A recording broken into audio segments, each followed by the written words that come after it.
සංසාරේ කරපුවා කියපුවා. ගුණාගේ පිටිපස්සේ එන කරත්ත රෝද දෙක වාගේ දුක් දිදිනවා. ඔය මං ඒ නින්දා කියන්නේ කාලෙකින් හම්බෙච්ච මිනිසත් භවය මේක නාස්ති කරගන්න එපා.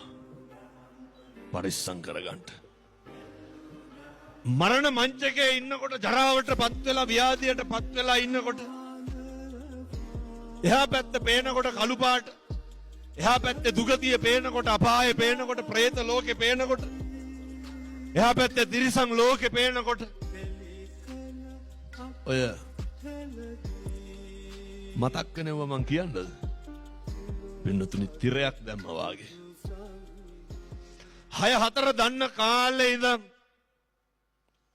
සිතෙන් කයෙන් වචනයෙන් සිද්ධ කරපු සෑම අකුසලයක්ම සිහිපත් වෙනවා පින්නතුනි. ඔය දැන් මතක නැති වුණාට ගිය අවුරුද්දේ කාටද කීපාරක් කුණුහරුපෙන් බැන්නද කියලා? එවෙලට වහේර මතක් වෙනවා. ජීවිතේටවත් හිතිලා නැද්ද? තිරිසන් ලෝකේ තියෙන භයානකකම ප්‍රේතෙක් වෙලා ඉපදුනොත් එහෙම මේවා කියනකොට සමහරු කියයි ඉතින් මරණකම් විතර නෙමෙයි හැම එකක්ම කියලා. ඇල්ලතර ටිකක් හරි මිනිස්සෙකුට දීලා පිනක් කරගන්න පුළුවන් ආත්මය මොකද්ද? ඉල්ලගන්න මිනිස්සෙකුට පුතේ බත් පැකට් එකක් හරි දෙන්න පුළුවන් මොන ආත්මෙද? මනුෂ්‍යාත්මය. බල්ලෙකුට පූසෙකුට හරි කමක් නැහැ. අඩුම තරමේ මේ තරුණ දරුවෝ මහත්තුරු පුරුදු වෙන්න ඕනේ. කණ්ඩ කලින් කුරුළු ලෑල්ලකට හරි බත් අහුරක් දාන්න. අපේ තරුණයන්ට ඕක කරන්න බැරිද? නැගිටින්නේ උදේ 11ට උනාට කමක් නැහැ කන වෙලාවට බත් අහුරක් දාන්න. පුතේ පිං සිද්ධ වෙන්නේ නැද්ද? පිං සිද්ධ වෙනවා. අපේ තරුණ පරම්පරාව තුල අපි හදන්න ඕන කරුණාවන්ත හදවතක් තියෙන චරිතයක්. අපි හදන්න ඕන සතාට සිව්පාවට ඉඳන් ආදරයේ ලෙන්ගතුකම තියෙන තරුණයෙක්. අනේකගේ දුක, අනේකගේ වේදනාව, අනේකගේ කඳුල, අනේකගේ බඩගින්න අඳුරන තරුණයෙක් හදන්න ඕනේ.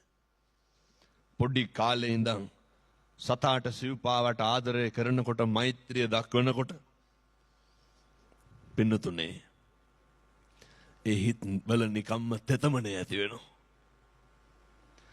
ඒ හිත්වලට පව්පින් කියන එක දැනෙනවා. මං කියන්නේ මේ අමුතුවෙන් පේ වෙන්න ඕනද මේවා කරන්න? මේ තමන්ගේ හද සාක්ෂියට සැපයක් සනීපයක් දැනෙයි. මේවා කරන්න පුළුවන් එකම ආත්ම භාවය මනුෂ්‍ය ආත්ම භාවය විතරයි. പ്രേත ලෝකේ ඉපදුනොත් එහෙම මේ සෙම් සොටු සරව අනුභවනය කරන්න වෙනවා. අසුචි මල මුත්‍රා අනුභව කරන්න වෙන්නේ. කල්ප ගානක් තිස්සේ പ്രേත ලෝකේ දුක් විඳින්න වෙයි. සත්ත්ව ලෝකේ ඉපදුනොත් එහෙම කොච්චර දුකක් විඳින්න වෙනවද? අර අමුතුවෙන් ඕනේ නෑ. ලෙඩෙකුට පිළිත් කියන්න.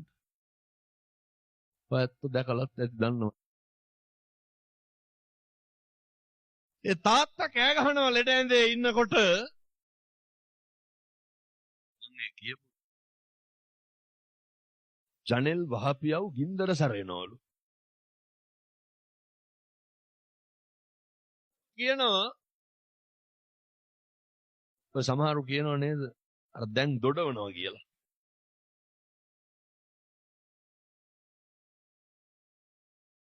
මේක හොඳට අපි කරන සෑම කටයුත්තක් ගැනම අපේ මේවා වළංගු නැති වුනහම, පණ නැති වුනහම, මේ කරජකය, මේ මාංශකය, මේ මස් ගොඩ දිරපුවාම, කායිකව ව්‍යාධියටපත් වුනහම අපිට ලොකු තනිකමක් දැනෙනවා. ඔය සමහරු කියනෝනේ දැන් අර පිස්සුවෙන් වාගේ දොඩවනවා. ඉතින් ඇවිද ඇවිද හිටපු අපි ඔක්කොල වුණා. පිස්සු හැදෙනවා. මානසිකව ව්‍යාධියටපත් වෙනවා. එහෙන් බඩගින් සමහර වෛද්‍යවරු කියනෝනේ දැන් නම් හරක්වත් වැඩ කරන්නේ නැහැ සේලයින් පට්ටක්වත් ගහන්න කියලා.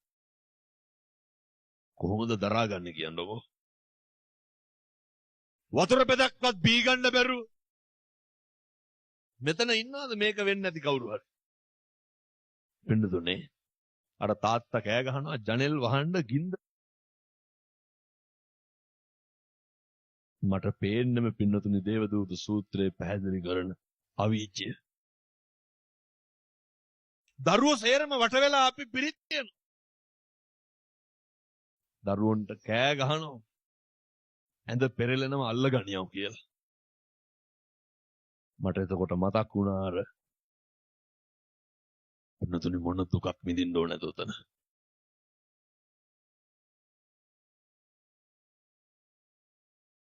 මුලින්ම ජීවිතේ තනිකම දැනෙනවා. මුලින්ම ජීවිතේ පාළුව දැනෙනවා. නාන්නත් බැරුව, කණ්ඩත් බැරුව, බොණ්ඩත් බැරුව. බඩගින්නේ තිබහේ ඉන්නෝ. බඩගිනී කියලා කියන්නත් බෑ, වේදනාව කියන්නත් බෑ. එතකොට දරුවෝ කියනවා පින්නතුනි දැන් කතා බහ නැහැ, හුස්ම විතරයි වැටෙන්නේ කියලා. එහෙම කියන්නේ? ඒ වුණාට තිබහද? කොහොමද කියන්නේ තිබහයි කියලා? බඩගිනි දැනෙන්නේ නැත්. දැන් කොයි අර තිබ්බ ගණන්කාරකම්? කොයි ඔය තිබ්බ කට?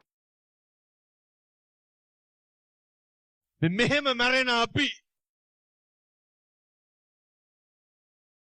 නිර්වාදිකම් පිරිමහන් මොකක්ද මේකේ පිරිමහන්න තියෙන වෛරක්කාරකම? මොකක්ද මේකේ අපිට කෑ ගහලා බේර ගන්න තියෙන දේ? මේ ව්‍යාධිය අත්ලා මැරෙන්න ඉන්න අපි. මෙතන ඉන්න කවුරුවත් අවුරුදු 7-800ක් ඉන්නවද? මම බණ කියනකොට මැරෙන්න පුළුවන්, ඔය ඇත්තෝ අහනකොට මැරෙන්න පුළුවන් පින්නතුනේ.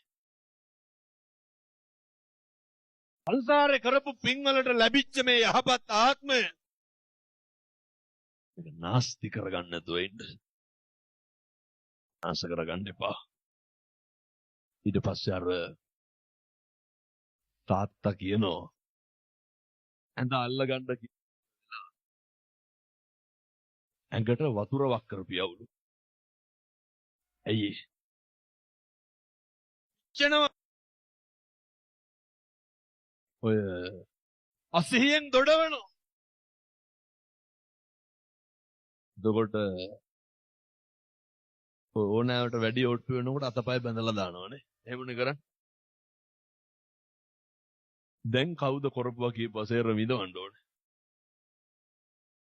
යාළුවෝ ඉන්නවද? අම්මා තාත්තා ඉන්නවද? දරුවෝ මගේ කියලා තිබ්බ සල්ලි ධනය මගේ.